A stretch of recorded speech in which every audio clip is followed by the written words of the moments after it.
আসনে নির্বাচন করার এককভাবে কোনো প্ল্যান প্রোগ্রাম আছে কিনা? দেখেন, আপনার প্রশ্ন খুবই গুরুত্বপূর্ণ। আমি জানি না, ওই জরিপ আমি দেখি নাই।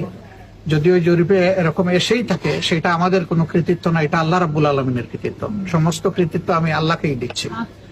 আর যদি নির্বাচন হয়, আমরা আপনাদেরকে কথা দিতে পারি যে আমরা কোনো দলীয় সরকার কায়েম করব না। ইনশাল্লাহ আমরা জনগণের সরকার কায়েম করব, এবং সেইটা করার জন্য যা দরকার, যত সিট যাকে দেওয়া দরকার তাকে নিয়ে, সাথে নিয়ে আমরা একটা ঐক্যমতের সরকার গঠন করার চেষ্টা করব, যদি আল্লাহ কবুল করেন। আর যদি আল্লাহ অন্য কাউকে কবুল করেন, তাহলে আমরা তাদেরকে কোরআনের মূলনীতির ভিত্তিতে আমরা তাদের সাথে হ্যান্ডেল করব। তাওয়ানু আলাল বিররি ওয়াত তাকওয়া ওয়ালা তাওয়ানু আলাল ইসমি ওয়াল উদওয়ান। আল্লাহকে ভয় করা এবং ভালো কাজে তোমরা পরস্পরকে সহযোগিতা করো, অন্যায়ের কাজে সহযোগী হইও না। যদি তখনকার সরকার অন্য কেউ হয়, তারা যদি ভালো কাজ করে, তারা আমাদের পূর্ণ সমর্থন এবং সহযোগিতা পাবে, কিন্তু অন্যায় করলে সবার আগে আমরাই প্রতিবাদ করবো।